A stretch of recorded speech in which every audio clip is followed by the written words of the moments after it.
It's delightful to see all of you. I have a recommendation as I'm preparing to invite the bell for our sitting for the next few minutes.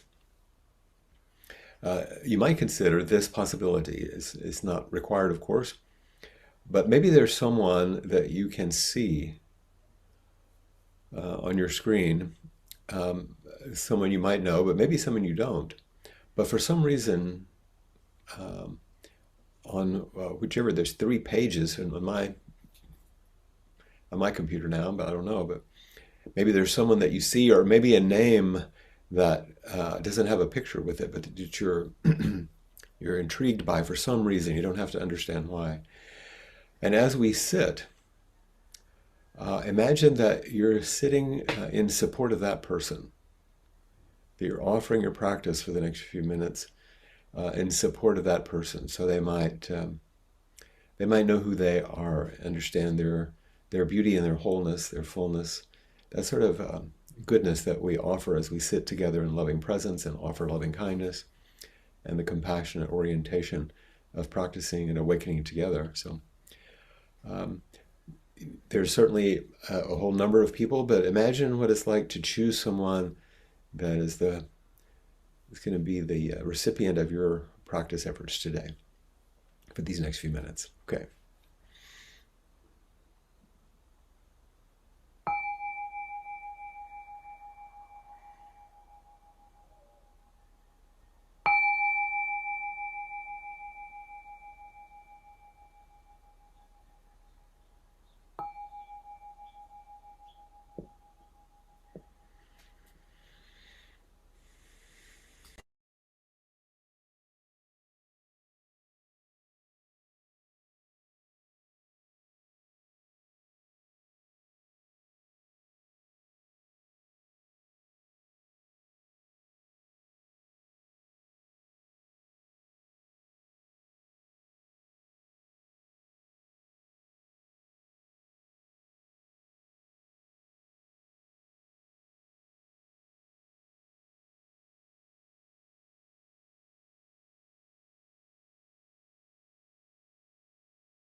If you're sitting peacefully with eyes closed, that's that's just fine.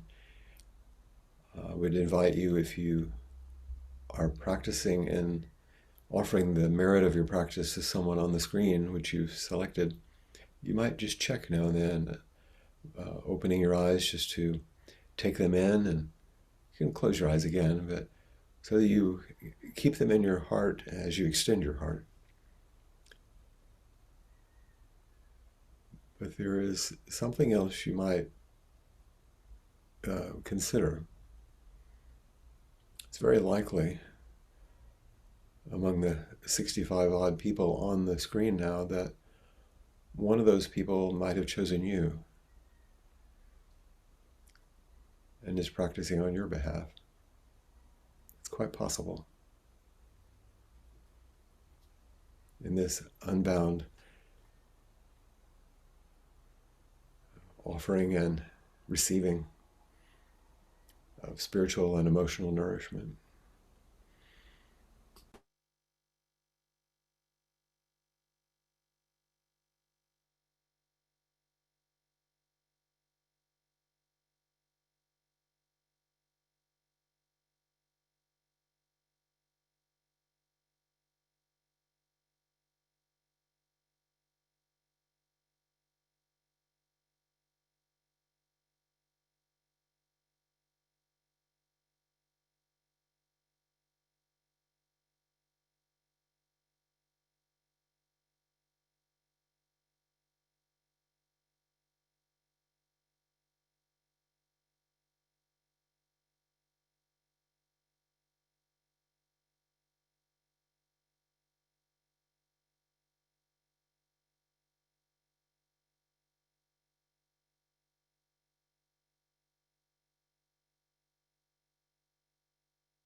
Having initiated this kind of loving kindness and compassion practice, let's continue with a practice rather than our ordinary chant. But we will be chanting together. Some of you have done this, and we've done it online. It's typically done maybe in a circle or together. So I'll say each phrase and do the gesture, and then I'll watch you to see that you have done it in response before we go to the next one, okay? So let's start here. Each phrase, you just repeat it back and I'll go to the next one. I won't hear you, but I can see you. May this body be at ease. May this heart be open. May this mind be boundless. May this being awaken. And now offering to your friend that you thought of, or the whole group, yeah, either way, we're just offering. May your body be at ease. May your heart be open. May your mind be boundless. May you awaken. And now imagine that we're holding hands. Right up to the edge of your screen, there's someone right there next to you. We're holding hands. May our bodies be at ease. May our hearts be open. May our minds be boundless.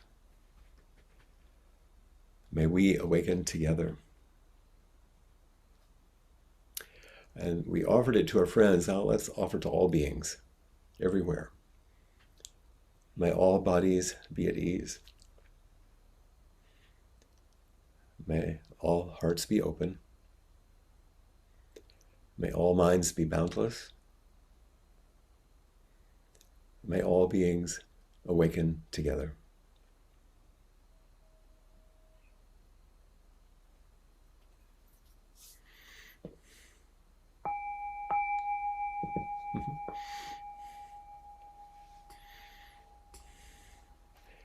Thank you so much. It's I can feel how much I wish I could hear all of your voices, of course, when we share those aspirations, and also what it's like to feel you close. But it's pretty good to feel each other and to see each other and to practice for the benefit of each other. The efforts that we make in our practice over time reveals, I think, some unknown or maybe unexperienced potentials in us that we're maybe surprised about. And even it expands or opens our capacities, which we may have some aspiration about, but haven't embodied. And these practices assist us in that. And as we practice, I don't know about you, but sometimes I have this sense of, well, maybe I'm moving along a little bit. Maybe I'm certainly being nourished by my practice, or something's opening or making a possibility is revealing itself that I hadn't fully understood before. And you can feel some fulfillment, even some excitement or some ease. However, as time goes by, if you haven't noticed, sometimes the initial enthusiasm about practice tends to kind of wane, especially when we're faced with setbacks and disappointments, conflicts, deadlocks, COVID, Zoom, all the various things that we could all name. And at that point, only our vows can sustain us over the long haul. So that we're not simply guided by a set of goals which we hope to accomplish, which we have, and if they're wholesome, not a problem. But our vows can help us continue when it seems like things aren't what we thought they were. So I want to reflect on two parables from the Lotus Sutra. Many of you are probably familiar with them. There's, I think, 7 classic parables from the Lotus Sutra. And I like these because the little teaching stories are lovely. They're not unusual. Some of you probably heard them before. I'm reminded of when I was in church in Sunday school as a little kid, and We had various parables, and I was always fascinated by the stories. This was way before a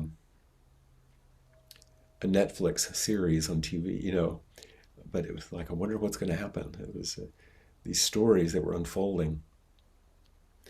And the two parables that I want to speak about today are particularly relevant about this journey that we're sharing, the whole reason we're here. And they're powerfully relevant right now, I think, just as they were in the time of the Buddha when they were taught. The first one I want to speak about is usually called something like the parable of the Phantom City, and the second one is the parable of the hidden jewel. And each reveals some aspect of our unknown or unrealized potential and something about our limits in practice. And so these are the things I want you to begin to think about in your own practice. The first, the parable of the Phantom City.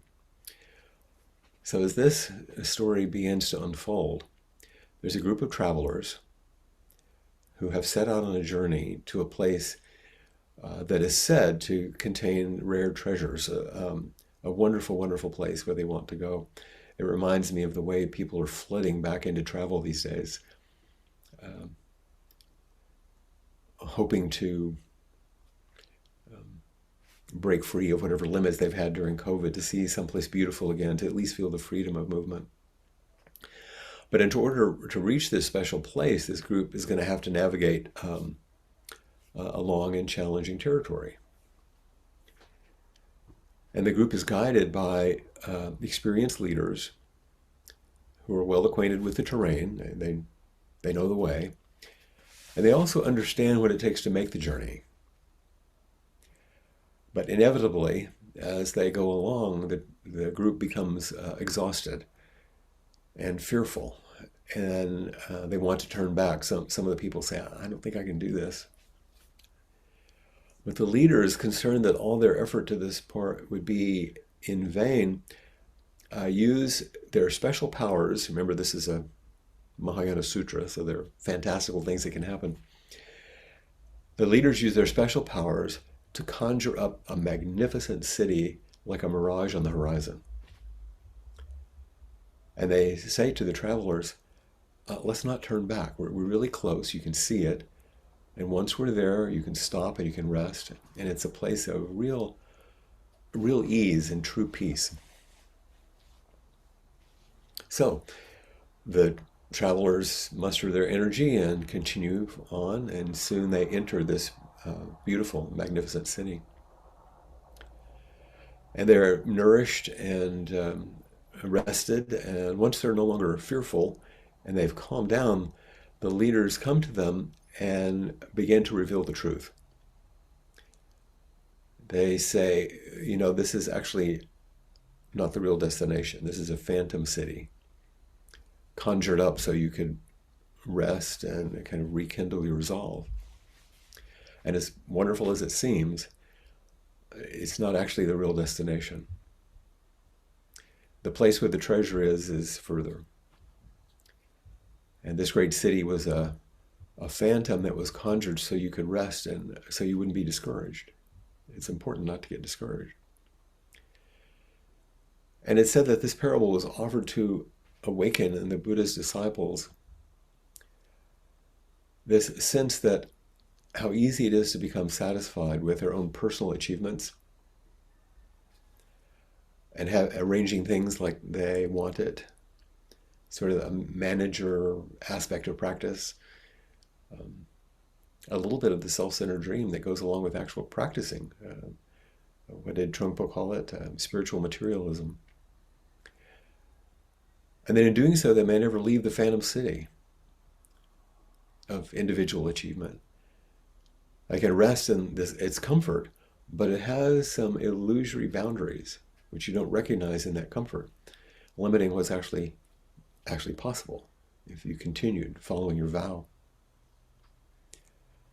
So in the parable, the travelers had the opportunity to recall their original aspiration for their destination and why they were traveling together,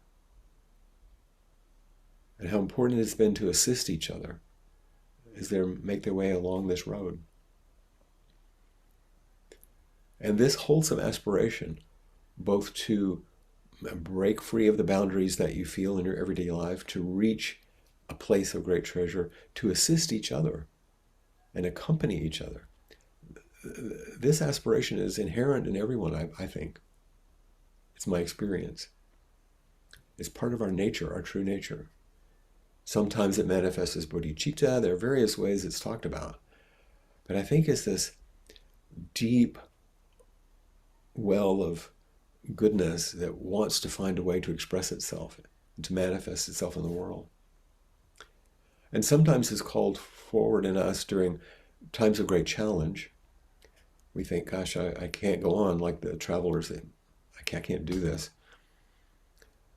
And someone has to encourage them and offer them a way, saying it's possible.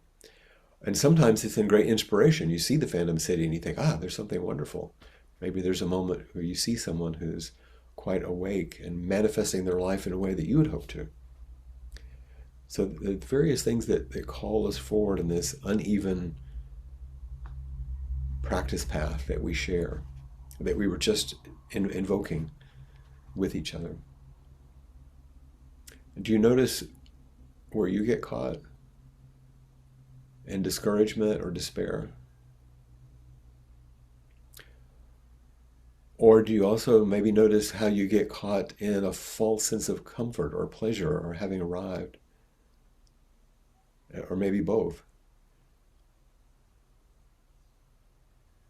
I think my experience has been that when I operate from some curative fantasy that I hold, even if it's unconscious, seeking some personal relief, which is not bad. I like personal relief. But there's another destination that's further. And that's a shared release within our intertwined, tender, and resilient lives that we share.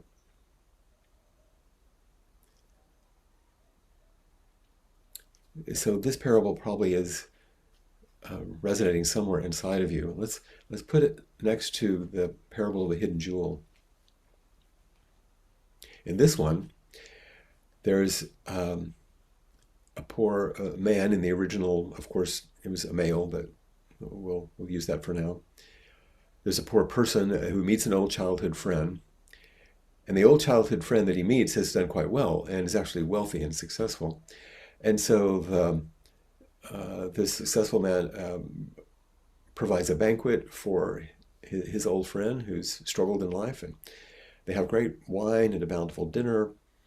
And the poor fellow becomes intoxicated, and he has this great meal, and so he ends up falling asleep.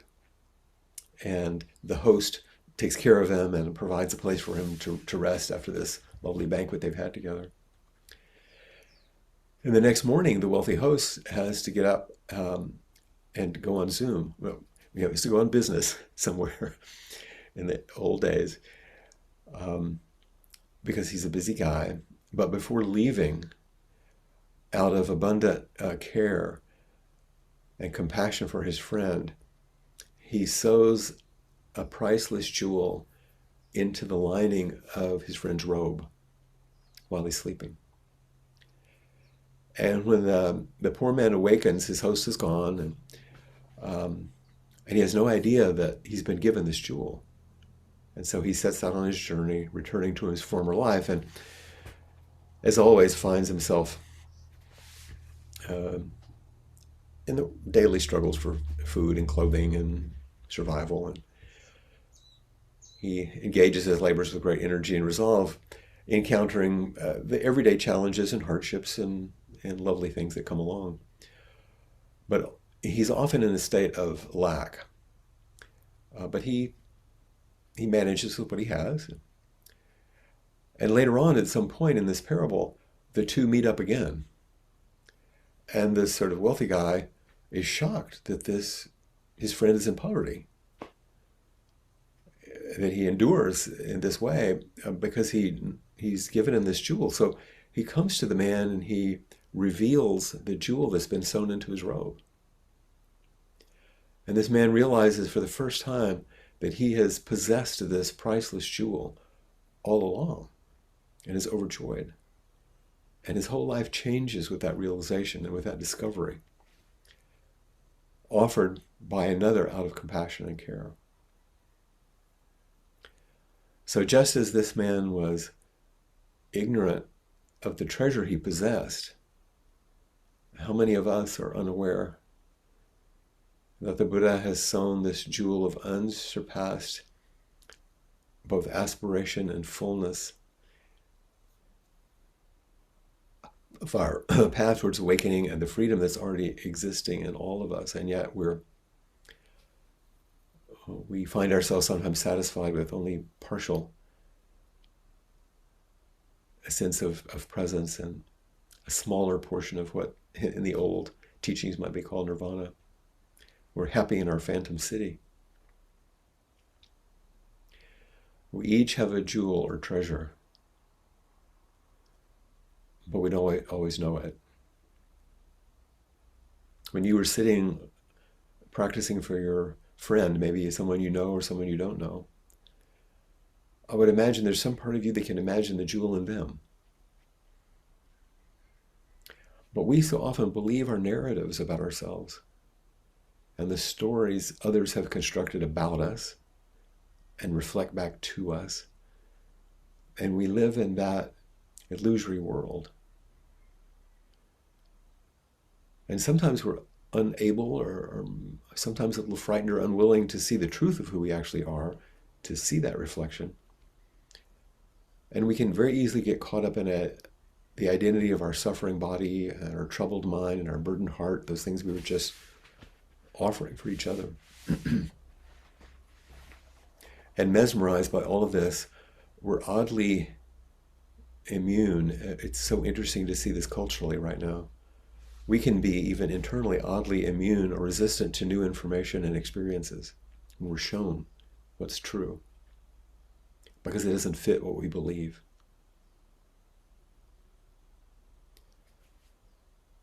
And so we end up, if you excuse my saying it, we end up believing fake news, the part of our inner world or the reflections of people around us that don't see us clearly, no matter what correctives or relieving perspectives we're presented with. And we persist in our beliefs and images of ourselves so often. You hear in practice an admonition which seems a little crazy when you first hear it, where a teacher will say, don't believe anything you think. It doesn't mean to be ignorant and not understand the good mind that you have, but what we believe is so powerful in creating what we think and see and believe is possible. And our beliefs are always partial, always limited. So to open to what Suzuki Roshi called beginner's mind, or don't know mind, or this vast open mind, begins to offer us something beyond the phantom city. It reveals the jewel that's sewn in our robe. And we have parts of us that kind of, a word that's used a lot these days, we kind of gaslight other parts. We trick, not because we're mean or destructive, because we're frightened. And these parts are trying to protect us, to prevent us from becoming ourselves, if somehow that's a risky thing, to realize the jewel of our existence as we reach our destination. When we don't know about this jewel and we're not able to use it and let it shine in the world, then it's a bit sad. It seems difficult for us to sometimes realize the truth of our jewel-like nature, our beauty, unless we not only find it, but express it. That's why it's useful to sit in support of others, because sometimes we do that, something comes forward that we won't notice just reflecting on ourselves. When we bring it out in the light, where it can be illuminated, you notice that sometimes There was a woman recently, we were in a restaurant, and there were different kinds of beautiful lighting in the restaurant, but she had a gorgeous diamond ring, and when she put it under a certain light, it was like illuminated. And were speaking. I said, "Oh, it's so beautiful," because she brought it into the light where it could be illuminated. But that's how you look to me when you step forward and we meet. And when you step forward and someone asks you about the Dharma or ask about your practice, and you have to explain something, you have to say something or show them something, it's as if you're taking out the jewel and saying, well, this is what I have for now. But it can't help us. And it doesn't help anyone else unless we realize it and express it. But remember, no one can take it away from you. No one can actually take it away from you. And bringing out this jewel and offering it encourages others to do the same thing.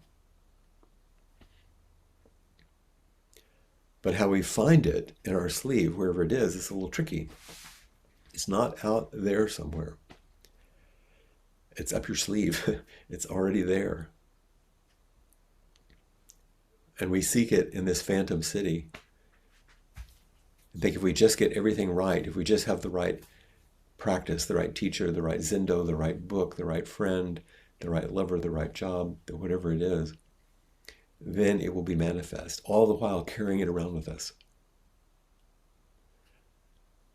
And this transformation isn't about rich or poor, like in the parable. It's about great, boundless love. That's what's illuminated, and that's what provides the light. And we're given this in each moment. And we have a chance in each moment to express it and give it back. We're always home. We're always in the real city, the real destination, not the phantom city, if we realize it and continue to practice to sustain our realization. The jewel of our true nature is with us forever.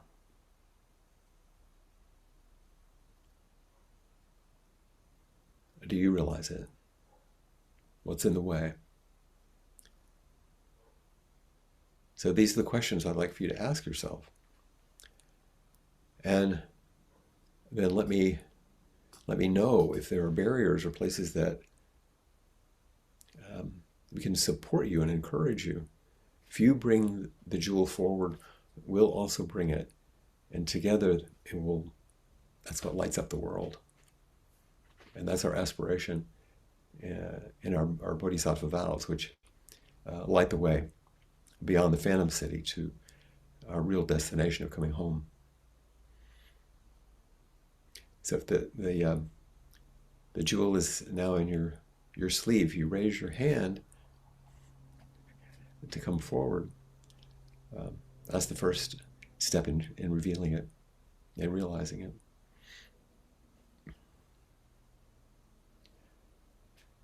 And as I often do, I want to call on somebody. Of course, as soon as I say that, everyone contracts, like, oh, hope it's not me.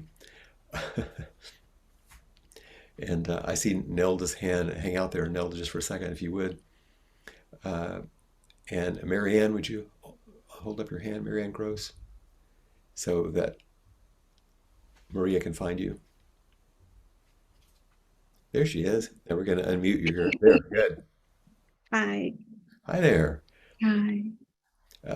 I was, of course, seeing your image along with everybody else, and I could see something on your face or something, and I just wanted to check with you. How are you Oh, today? thank you. Thank you. I've I've been thinking about bees a lot, Yeah, yeah. She has bees, and we have wonderful honey from her. We've gotten. but so much of what I'm learning now or living with now is learning how the things I thought before maybe weren't helpful and weren't sustainable for the group. And I'm learning this real time with the bees. They're your And teachers, huh? they are. And I've learned a lot in the first few years. I've kept them. But what I realized, I kept them sort of um, captive, and they're not as able to be bees in the way that I've done it. But it's only because that's the way I learned. Mhm. Gosh, is like life, but it's like that's the way I learned from the first beekeepers that I worked with, and now I'm learning different.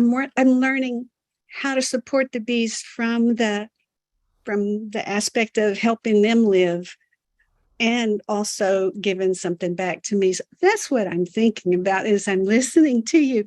I was thinking of Your bee this, bodhisattva. my bees and my life, and Yeah. how so much of what I had thought was important or was a big deal in retrospect, when viewed from a different perspective and a larger aspect of kindness and love, Yeah. is really just a learning, Yeah. not just a learning, but a big learning. And I'm really learning how to be grateful for that. So Well, thank you. well, I could see something, and you're. It's a beautiful description of the everyday of waking up in the Phantom City and going, "Oh, this actually isn't it." Yes, yes. I thought it was, and it's useful to have gotten here, Mhm. but there's more ahead. There's more ahead. It also reminded me of when I was running a lot, and there would be people on the road when there was a race that would say, "Just one more hill," And I thought, okay, and then that's the encouragement coming along. Even though there was a lot more than one more hill, it was to help one keep going, and I appreciate it. Thank you so much for everything. You're so dear. But Thank thanks you. for your willingness to come forward. I've never done this before. It's like, oh my gosh. That's part of why I ask, because I want to encourage people that might not otherwise think about this. And we don't need to go further, but I'm also assuming that things changed. Not everyone knows that you lost your husband, and we don't have to go into all that. But with that loss, that shifts your whole life too. Oh yeah. And the amazing thing is it's how much things, yeah, I was prepared for everything to really be bad, everything, and it's turning out okay. I mean, it's like Yeah. grace. It's grace, and I'm so grateful. And I feel him with me every day in everything that I do, Yeah. really. He looks a lot like a hive of bees now. He does. Thanks, Marianne. Thank you. And do we lose Nelda? Is she still there? I see that Maria has her hand up.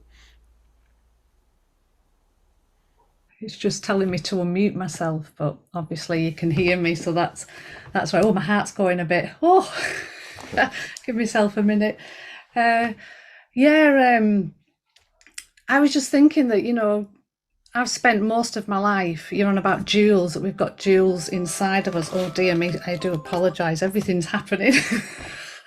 We have all these jewels inside of us, and I know I've spent most of my life with them unopened. I haven't opened them, and it's like the practice has helped me to begin to kind of have a bigger container so that they can open or be seen a little bit more. But there's always this feeling, it's like I've come forward now, or I do the after inquiry, or whatever it is I'm doing. There's always this part of me that, you mentioned gaslighting, it's kind of like almost tries to convince me that I'm a fraud and that I'm going to get found out. And so I've always got this kind of anxiety, this fear I don't know, I'm getting emotional. Oh, sorry. In everything that I do, it could, but I think with the practice, it's helping me to still come forward. And I That's the can key. feel the dual part, but I can also feel I don't know if you call it a shadow, or Mhm. the part that always feels very powerfully. like a fraud. And that is threatens the whole system, Mhm. the whole being of the jewels, Mhm. to keep them wrapped up, keep back, don't be seen. But it's interesting how this community needed you to assist, and you stepped in despite all those messages. Mm. And now we see the jewel and we reflect you back to you. Sure, you have those messages back there. All Mm. that old stuff doesn't disappear, but Mm. it's not what organizes you so much that you can't continue to go forward because you are called forward more deeply by your vow than you are by the old stuff. And And so it's it's the vows, isn't it? Yeah. and it benefits all of us. It certainly benefits you too. The more it benefits us, we reflect back our care that nourishes you, which allows you to continue to come forward. And so that's how that loving kindness continues, and compassion supports and encourages us all. And I think without the practice, I don't know how I'd have that container to see it all. Right. You Well, had obviously I don't see it all, but what I do, I see more. you've done a lot over the years in your therapy and Hakomi and all those things. But there's something about your, like I said, if you realize that you will take it out and use it, that makes a big difference. And that's what you've done in this last year. And it's tiring though, isn't it? Because you still have those parts, and I think they can be tiring still, to have them. But it's kind of being with them in that loving presence, being with them with that compassion, and sitting with them, just to see them playing and what they're doing, and what they're getting up to. Because otherwise, I think I would have stayed hidden. Well, when we Without the sit, practice, I would have stayed hidden. if we sit and face the wall like we might in a Zendo, right now the wall looks like a computer screen.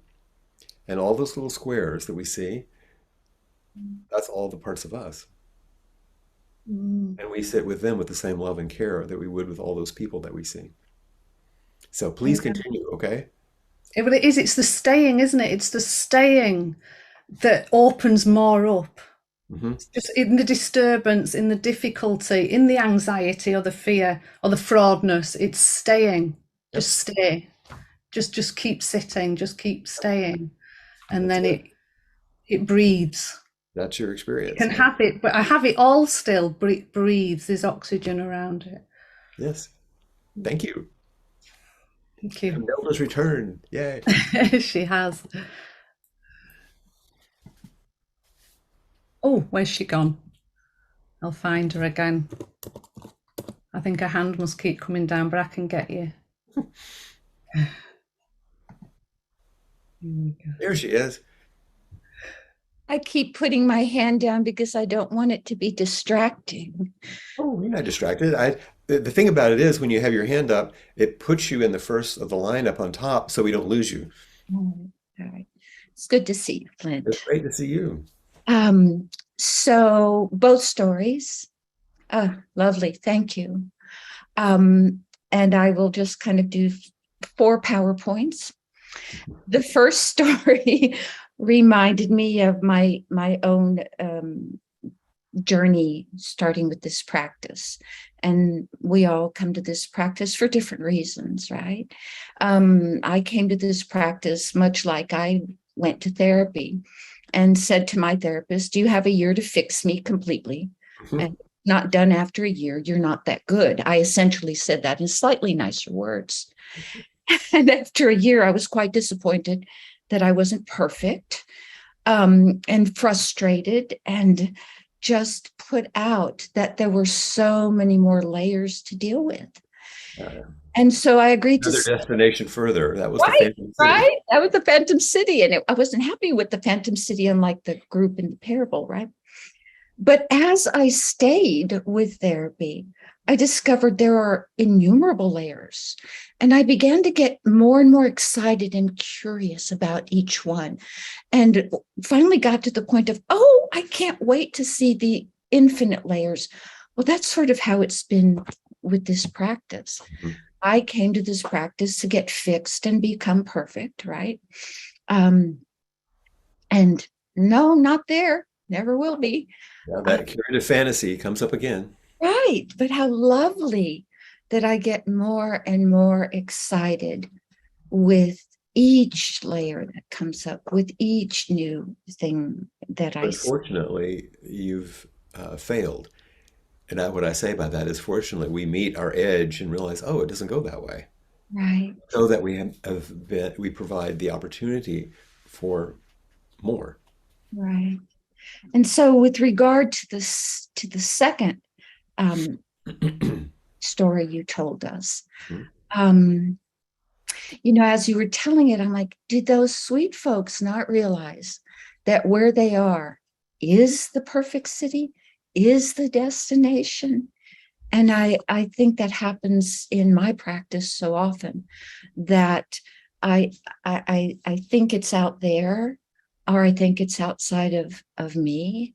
Um, but the jewel of a place is right now in this moment, and the jewel is inside me. And like Maria said, gosh, it gets so hidden sometimes, or or the jewel of life is all of it, not Mhm. just the Disneyland parts I'd rather have, right? But all of it, all of the challenging edges that Just this is it. just this. And to be able to honestly say when I'm having what I consider really tough day, like, you are welcome here too, to finally get to that point. So PowerPoint number 3 is, I think I'm, after all these several years, finally ready to grow up and wake up. And I'm delighted by that. I thought I was grown up and awake, but I now realize I'm just now getting there, and I'm ever so grateful. And PowerPoint number 4, part of what tells me that is, now every night I go to sleep with one of your inquiry talks playing. Mm. I Because, talk you to sleep. well, and you talk to me in my sleep, because my hope is that I'm able to um, absorb more and more and walk this path, which isn't just for me. It isn't even about me. Mhm. And that's the beauty of our practice. It has nothing to do with me. It has to do with this, all of this. So Yeah. thank you. Yeah, I Thank love your in PowerPoint number 3 when you talked about, oh, now maybe I'm finally ready to step forward a little more. And that shift will continue to happen you. Yay. because another way along the way, you'll go, oh, and I thought that was, and it will continue, not because anything is false. Mm. Well, Dogen said, we see only as far as our eye of practice can reach. And so as we continue to practice, we stay, like Maria said, then we see a little further and a little further and a little further. And each time it's like, oh, I thought that was it. Oh, I can go further. Because our practice can't be worn out. Not because you keep failing, it just keeps unfolding. And that's the grace and gift that Marianne was talking about. And isn't it lovely that the city of our destination, the jewel in our sleeve, has always been right here? And that's the paradox. That's the touch point of all of Zen practice. It's always right here. We're never apart from it. And there's always more. It's a paradox of both things, the relative and the absolute, the immanent and the transcendent. It's always, we're kind of understanding that when Suzuki Roshi said to his students, you're perfect just like you are. And you could use a little improvement. He's speaking about these two sides, and that's why we have these two. So I bow to you and thank you for your, yeah.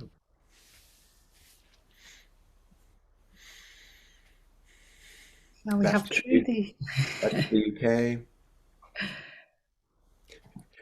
Go Austin, UK. Austin, UK.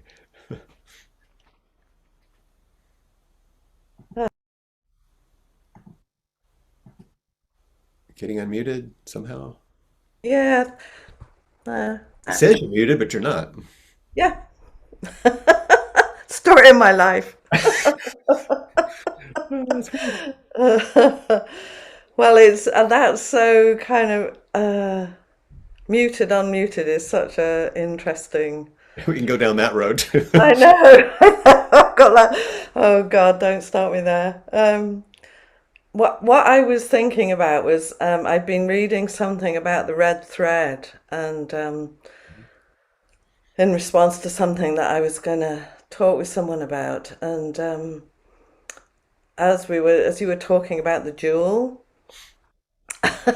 sorry, you know my mind, it's I do slightly know your crazy. mind. So I kind of had this image of the jewel isn't in my sleeve, it's in my womb. Mhm. And the red thread is, sorry, everybody Yeah. out there, it's kind of a bit like a tampon. It's kind of like it is the thing that's kind of in there. Mhm. So I'm kind of obviously pursuing my Sheila and a gig stuff as well, but But it's in the essence of you as a woman. exactly. It's And fundamental. the red thread and the jewel is connected to something that I've, from my own history, has felt damaged and abused, and it's like, the Dharma gate Mhm. is actually through the shame and the brokenness and the not rightness and the failing, and it was such a sort of it was like I could feel it. Like the red thread, it doesn't stop in my womb. It's kind of like Sure. But it's it the connects whole you with thing everyone and everything. with everyone and everything and all of my life. Um, and there was something really joyous about that, but that kind of sense of like, actually, I've kind of got to not, claim shame as a Dharma gate. That's a very big step, Trudy. Yeah. That's fundamental, and every person listening could imagine what would that be to claim shame as a dharma gate, Yeah. and how would one use that as a transformational? What moves in you now as you say it? Um,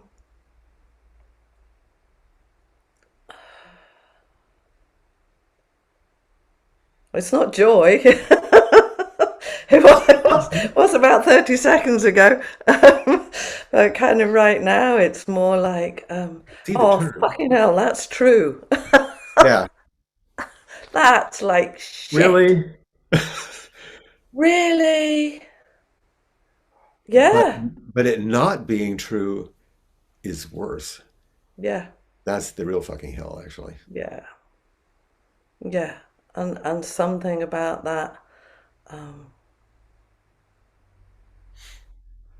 the dearness of shame as a Dharma gate. Well, being a mother and a grandmother And a great grandmother. and a therapist and all these and a wife and a mother and a person and a friend, you meet shame all the time. Yeah. And I have seen you and been with you enough to know how you meet it. And because I care about you, it's lovely to see that you could turn that same amazing woman's heart towards your own. Mm. So I'm sitting and I'm holding my belly and my uterus and I'm kind of just thinking, oh lamb, so Yeah. long. Yeah, exactly. Mm. And you have Mother Molokai shells around your wrist as you do so. Mhm. Mm. It's, if you don't mind my saying, I'm just going to, I had, at the end of I don't know if you do this, but if you make some notes about what you're going to talk about, sometimes there's little things at the end just that you didn't use, but they were, Yeah. and I had pulled up a koan, Case 86 from the Blue Cliff Record, which is Yunmen, who we know. And he said, all of you, right where you are, each one of you has a beam of light shining continuously. Now, but it's removed from seeing and knowing, though it's a light When you ask about it, you don't understand. It seems dark and dim. What is everybody's light? He said. And he answered himself. You know how they do sometimes? He said, the kitchen pantry and the main gate. And in this case, your own womb. And he said, a good thing isn't as good as nothing. Mm. There's this light and you can feel it, like the jewel.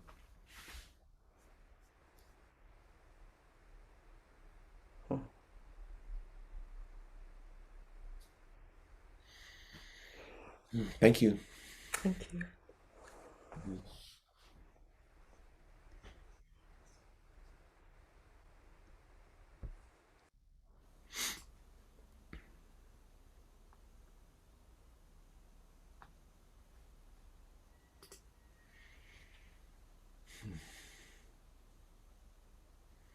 I hope that all of you will take these stories, the ones that I mentioned from the Lotus Sutra, but also the stories you heard today and your own stories,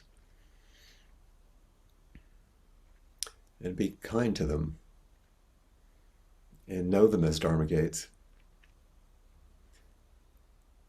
And whether you feel them held deep in your belly or in your heart or in your hands or feet as you meet the world, it can rest many, many places. But it's your aliveness, finding a way. And our practice is about remembering our wholeness and finding a way for that life to move through us in the way that it wants to.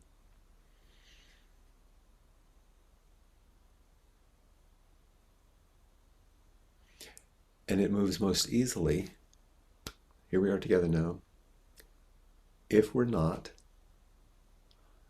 here we go, ready? If we're not caught in the self-centered dream, this is only suffering, holding to self-centered thoughts, exactly the dream. Each moment, life as it is, the only teacher, even shame, being just this moment, compassion's way, caught in the self-centered dream, only suffering, holding to self-centered thoughts, exactly the dream. Each moment, life as it is, the only teacher, being just this moment, compassion's way, caught in the self-centered dream, only suffering, holding to self-centered thoughts, exactly the dream. Each moment, life as it is, the only teacher, being just this moment, compassion's way.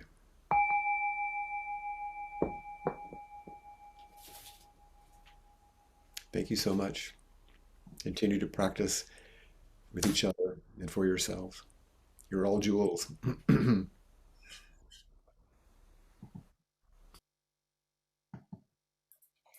Thank you so much, Flint. And thank you all so much for being here today, this morning, this afternoon, this evening, wherever you are in the world. We're so far and wide. And Appamada and its programs and facilities are supported through all your generosity and offerings. And if you'd like to make a contribution, please do go to the website at appamada.org/contribute. And there you'll see an opportunity to make donations to people, teachers such as Flint and other teachers, as well as other opportunities. Please just write in who you'd like the donation to go to. Thank you all so much. And if you'd like to continue to meet and share, then please do stay right where you are on the virtual porch and just pop yourself into gallery view and we'll continue for a further 30 minutes. Thank you.